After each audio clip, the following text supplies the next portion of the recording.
Should I skip my director's salary this month? Welcome to Ask gHawk Accounting, where I answer questions received from small business owners about tax, accounting, and how to run a profitable business. My name is Lenah Oduor. I'm a chartered accountant, business coach, and the founder of gHawk Accounting. Our mission is to empower small business owners to run smarter businesses, unlocking more profit, more time, and the freedom to enjoy it. Please note, the answers given in this recording are general. Always seek professional advice for your specific circumstances. Today's question is from Nelly. Hi Lenah, can we please note that the director's payroll for June was not made by standing order as usual? Is it too late to cancel payroll for June? If it's too late, I will manually make the payment, but I'm asking if I can leave it and not take it at all this year, because I don't need to take money from the company. Please advise. For context, Nelly is a management consultant, director, and shareholder of her company, and she uses our tax saving strategies to extract money from the company. In order to answer this question, I'll start by explaining how your salary, dividends, and director's loan account all interact. Understanding this can help you avoid costly mistakes and stay in control of your tax bill. At the beginning of each financial year, I prepare an article called Optimum Salary for Company Directors, which is a guide to our clients on how to pay themselves from their limited companies while minimizing tax. A common strategy is to pay a low salary combined with a dividend. This is possible where the director is also a shareholder of the company. As a director, you are an employee and can be paid a salary through payroll, whereas as a shareholder, you can be paid dividends out of the profits of the company. On the other hand, a director's loan account is a separate tracking account within your company's financial statements that tracks any money paid to the director from the company or any money received from the director into the company. So think of it as a pot where money goes in and out. The reason for tracking this is that when you operate a business as a limited company, you and the company are separate legal entities under the law. The rules state that you can't just take money from the company. Payments must be declared appropriately by issuing either a salary, dividends, or bonuses. The director's loan account monitors those transactions to avoid the director withdrawing too much money from the company without declaring it legally.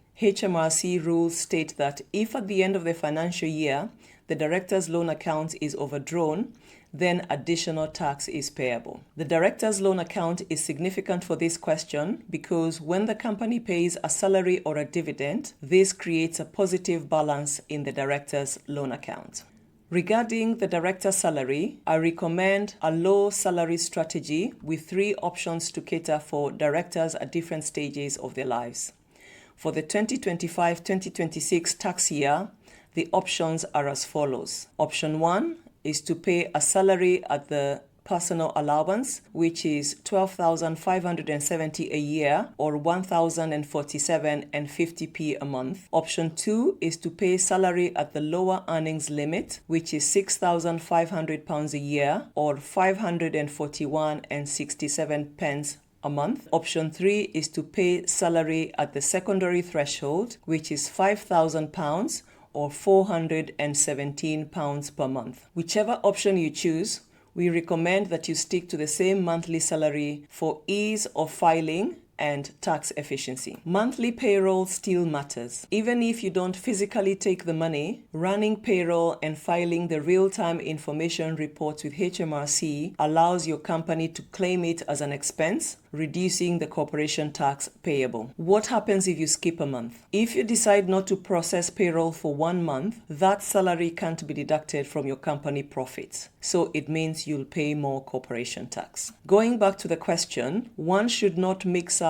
cash withdrawal and accounting. Many directors confuse withdrawing money from the company with recording the salary. For the purpose of tax saving, what matters is what has been declared via payroll, not what has been withdrawn. So the activities serve different purposes. What if you don't take the money? If you don't take the salary, it increases the balance in your director's loan account. Think of it as filling your pot with gold. If the company owes you the money, it means you can withdraw it later tax-free. I will cover the benefits of a positive director's loan account shortly, but before that, let us look at dividends. Why are dividends different? Dividends are not a company expense. Dividends come from retained profits and do not reduce your corporation tax.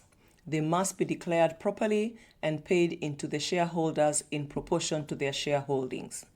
Let me take you through the main differences between salary and dividends. With regards to tax efficiency, dividends are more efficient for basic rate taxpayers, while salary at higher amounts is less tax efficient. For corporation tax relief, salary reduces your corporation tax, while dividends do not reduce your corporation tax. In terms of when it can be paid, a salary can be paid regularly, whether monthly or weekly, but dividends can only be paid when the company has got profits. In terms of recording, salary is recorded through payroll, and real-time information reports must be filed with HMRC. And for dividends, it must be declared through board minutes resolutions, and dividend vouchers must be prepared. In terms of the impact on state pension, a salary has got an impact towards giving you a credit towards state pension, while dividends do not have the same effect. With regards to the paperwork required, for payroll, you must have a PAYE scheme set up with HMRC. That's not necessary for dividends. For dividends, you simply need to be able to run a profit and loss account.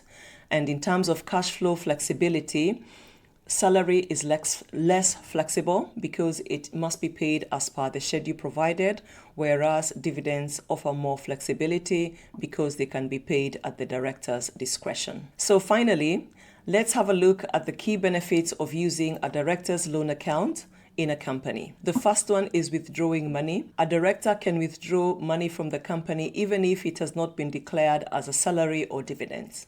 If the company owes money, e.g. through salary or out-of-pocket expenses or previous investment into the company, it can be repaid tax-free using the director's loan account. This gives directors access to funds without immediate tax implications, as long as it stays within the positive balance. The second benefit is flexibility, and this really is the biggest benefit of having a director's loan account, is financial flexibility. It allows directors to withdraw funds when needed and record them without the rigidity of payroll or dividend schedules. This is especially useful in small businesses where cash flow fluctuates month to month. The third benefit is no short-term tax. Remember that taking money from a director's loan account when it is in credit does not trigger PAYE, national insurance, or dividend tax immediately. It avoids the 33.75% Section 455 tax that applies only if the director's loan account is unpaid after the financial year end. And the fourth benefit is that you can earn interest. If your director's loan account is in credit for an extended period, you have the option to charge the company interest for using your funds for the business. Interest paid to you for use of funds is a company expense which reduces corporation tax, but it must be declared in your self-assessment tax return as income. Thank you for watching this episode of Ask gHawk Accounting. Today's question was about whether to skip payroll and the impact it has on the director's loan account. We have covered how to pay yourself as a company director, the benefits of running payroll monthly, the difference between salary and dividends, how to make the most of your director's loan account, including charging interest, and the difference between taking withdrawals from the company versus creating accounting records. If you're not sure how to pay yourself as a company director, or whether your current setup is tax efficient, why not book a review with us today? We'll help you get clear about making profitable decisions and maximizing returns from your business while staying compliant. You can also get in touch to ask any questions you have about tax, accounting, or running a profitable business. Our contact details are gHawk Accounting, gHawk.co.uk/contact, or you can click the link in the description below. If you have enjoyed this video, please like, share and subscribe so that you can get notified of our next video. My name is Lenah Oduor, wishing you every success in your business. Thank you for watching.